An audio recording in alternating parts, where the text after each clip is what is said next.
এরপরে তার বাংলাদেশে এসে আসতে হবে কিনা বা উনি ডাইরেক্ট যাবেন কিনা that will depend on the board.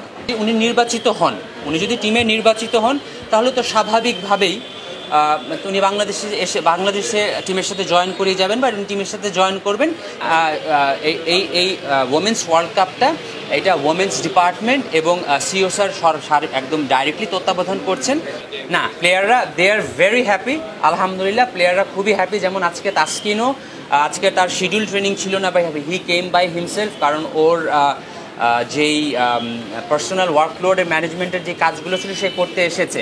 আমরা প্লেয়াররা তাদের সাথে কথা বলে বা কোচিং স্টাফদের সাথে কথা বলে, ইভেন আমরা যারা এখন কর্মকর্তা হিসাবে বোর্ডে কর্মচারী হিসেবে বোর্ডে রয়েছি, আমরা সবাই দ্রুততম সময়ে স্বাভাবিক জীবনে ফিরে আসতে পারছি এবং পেতে চাই। সব দে আর ভেরি হ্যাপি। দেখুন, এরকম অনেক লোক তো এখন অনেক আমি যেটা বলতে চাচ্ছি যে দেশের পরিবেশ অবশ্যই সময়ের সাথে সাথে স্বাভাবিক হয়ে আসবে। এমন না যে বাংলাদেশ ক্রিকেট বোর্ড, আমরা তো দেশের বাইরে না, এলিয়েনেটেড না, আমরা সময়ের সাথে সাথে আমরা মনে করি যে সিচুয়েশনটা কনসার্ন হয়ে যাবে। আজকে হয়তো 40 জন হয়েছে, কালকে হয়তো 5 জন থাকবে, হয়তো 2-3 দিন পর থেকে স্বাভাবিকভাবেই রুটিন সিচুয়েশন চলতে পারবে। না, যদি উনি নির্বাচিত হন, উনি যদি টিমে নির্বাচিত হন তাহলে তো স্বাভাবিকভাবেই উনি বাংলাদেশে টিমের সাথে জয়েন করে যাবেন বা উনি টিমের সাথে জয়েন করবেন। সেটা ওনার in terms of his confirmation of selection সেটা ডিসাইডেড হবে। এখন দেখুন, অনেক সময়, যেমন আমি আপনাকে একটা ছোট্ট উদাহরণ দিই, অনেক সময় কিন্তু প্লেয়াররা ব্যক্তিগত কারণেও কিন্তু জানিয়ে থাকেন যে আমি এই কারণে হোক বা অসুস্থতার কারণে হোক, যেমন মাহমুদুল্লাহ রিয়াদ বছরখানেক আগে হজের কারণে আফগানিস্তান সিরিজ খেলেন নাই। সো পার্সোনাল সেই স্পেসটাও তো আমরা প্লেয়ারদের দিয়ে থাকি।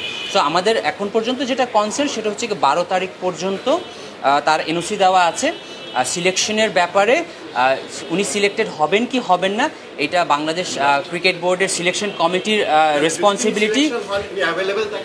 দেখুন, সিলেকশন হন উনি অ্যাভেলেবিলিটি, এই দুইটা বাংলাদেশ ক্রিকেট বোর্ডের সিলেকশন প্যানেল, ন্যাশনাল সিলেকশন প্যানেলের রেসপন্সিবিলিটি। এরপরে তার বাংলাদেশে এসে আসতে হবে কিনা বা উনি ডাইরেক্ট যাবেন কিনা that will depend on the board. ঠিক আছে, বোর্ড এখনও যেহেতু ভেঙে দেওয়া হয়নি, বোর্ড চলমান আছে, বোর্ডের ডিসিশনের ব্যাপার। আমি অপারেশনস ইনচার্জ হিসেবে আমি যেভাবে বোর্ড আমাকে ইনস্ট্রাক্ট করবে সেভাবে আমি অ্যারেঞ্জ করবো।